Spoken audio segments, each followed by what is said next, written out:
Today I'm doing a crazy video shoot for my church. The goal is to record a bunch of families who are going on a church plant later in the year, and it's a lot of people. And you may be thinking, Matt, you're just being dramatic, bro. It's not that serious. Anybody can do that. Well, this is what makes it complicated. I have to shoot at 16 different locations in a little over 3 hours. And they're not that close to each other. And if you've driven in Knoxville, you know that traffic can really be all over the place.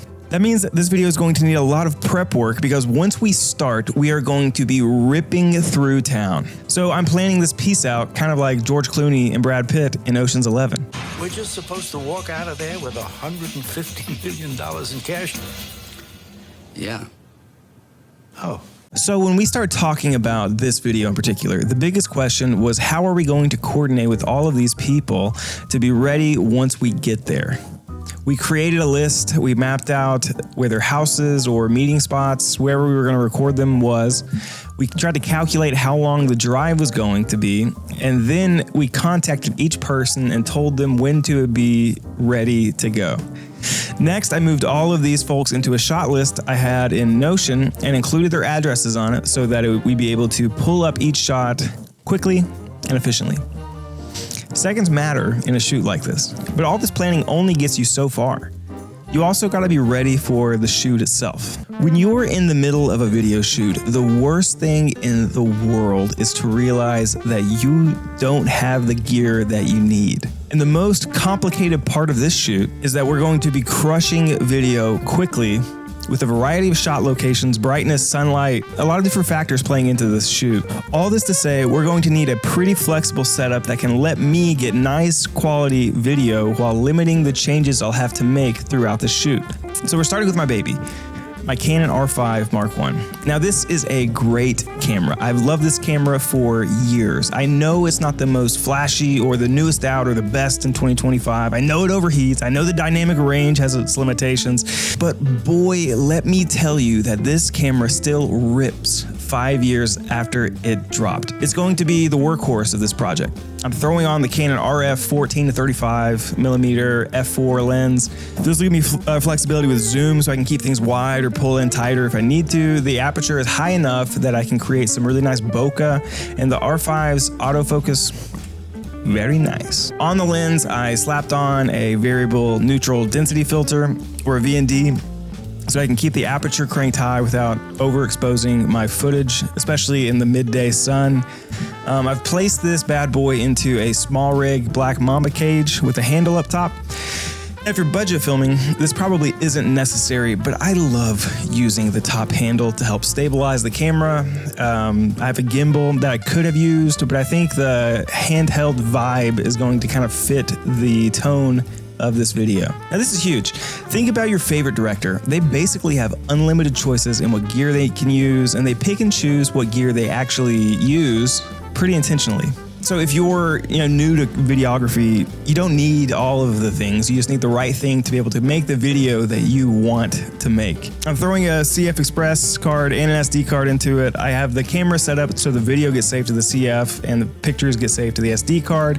This again isn't a necessary thing, but I think it really helps in post when you're trying to keep things organized and just kind of keep your workflow moving along smoothly. I'm taking two mics, the Rode shotgun mic and the Hollyland Mark II. I'm going to use the Rode for the actual video shoot and then pop on the Hollylark for kind of the behind the scenes video so I can record these beautiful pipes wherever I'm at. And speaking of where I'm at, there's one more crucial part in this Ocean's 11 video shoot. And just like you're committing a crime, for this shoot, you gotta have a great getaway driver. I decided to recruit the man who has, without a doubt, drove me around more than anyone else in my entire life. He's been driving longer than I've been alive. He knows more about vehicles than Wikipedia. He's built for speed. He gave me my hairline. Ladies and gentlemen, I introduce you to Jake, AKA my dad. And with that, we are ready for the shoot.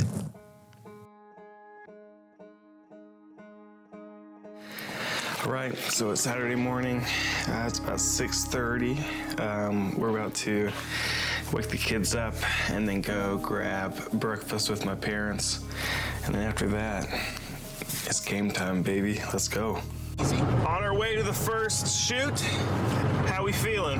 We're feeling good. We're gonna get to all the spots on time? Oh, yeah. So we got going right around 9 o'clock, and if you've ever shot a video before, you know that regardless of how well you plan, things are going to happen or come up that will throw off your plans or kind of force you to think on the fly, be strategic and creative, and that almost happened immediately.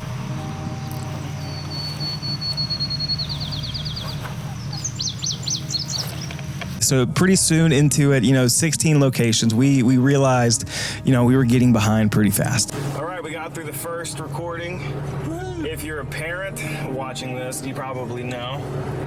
Doing any type of photo shoot with a kid, not easy. What do you think? Experience with that? I got experience with that. You never wanted to have your picture made. There's a walking around. Now we're racing on to the next spot. Pay no attention to that emergency beeper that just came out. Thankfully, we were able to kind of clean things up. Some of the drives actually went by faster than we thought they would, and by around the midpoint, we actually caught back up. Okay, about halfway done. We were just on schedule. And we just got off. Oh. Because he's so cool. We are officially about 15 minutes behind. Nothing we can't make up. Make it 11 minutes. Hey. The basic feel of the video, I wanted it to feel pretty familial or relational. So we included kids in it. Kids are notoriously tricky to film because sometimes they're really into it. Sometimes they want nothing to do with it. So if you're if you're behind the screen, you're filming the video, you're the digital producer or the director, being able to learn how to kind of make people feel comfortable in front of the camera can be a really big game changer. So we basically had the same formula for everyone. We had a wide shot. We kind of pulled in to show a couple details of each family. Then we kind of pulled back out to a wide shot. Everybody got to, party, be excited. So that was kind of the basic feel. That's basically what we did at every single location. Okay, now we're heading to the last location. How are we feeling? It's been a very fun day. We just rode around and had a big time. That's right. And we haven't hit anything. Last house. Here we go. This is what a man who got the job done. This is what. How's it feel? I'm tired. You took care of business. I haven't been out of the truck since 8:30 this morning. My dad did a great job driving. He was able to keep things on track. We really were able to, go all the way through this shoot without ever really getting too far behind. And we actually threw in another family, basically right as we started in the morning. We were able to get to them in a pretty... Okay, this right here, I'm not proud of this. This is editor Matt here, and if you notice the Pringles can on the side of my desk the entire video, then you found out before I did. So as you can see, this is me mid-thought realizing, oh yeah, it's in there. Yep, nothing you can do now, buddy. You made this bed, you got a lie in it. Thinking about, should I redo this whole video? No, Nah, I gave up. Overall, I feel like this shoot went just kind of better than I expected. Even with all the hiccups, the ups and downs, things that didn't go according to plan. Overall, I feel like it really turned out exactly the way I wanted it to. And if you're new to this or you're trying to find video recording jobs, I would just say, the more strategy you can do beforehand, especially when you're in the mix of, things aren't working the way we thought they were, we're behind schedule, all of these things, the more you could have thought through these details before the video actually starts, it makes it so much less stressful when you're in the middle of it. So I would say, spend a few hours the day before just kind of going over exactly what you're trying to do. Try to remember which spots you want to record what things at. And just be kind of proactive in how you communicate with your your actors, the people you're going to be recording. All of these small details can really make a big difference on the shoot day. I love doing this video. I had a really fun time doing it with my dad. We don't get to do that often, so that was really cool to be able to bring him along and kind of show him the behind the scenes, what it looks like to be recording a video in person. And I hope that you like this video. I hope it was helpful. Let me know in the comments if you think my dad has an acting career ahead of him. Thank you for watching this video. I would love to hear your feedback on it. If you want to work together, I would love to hear from you.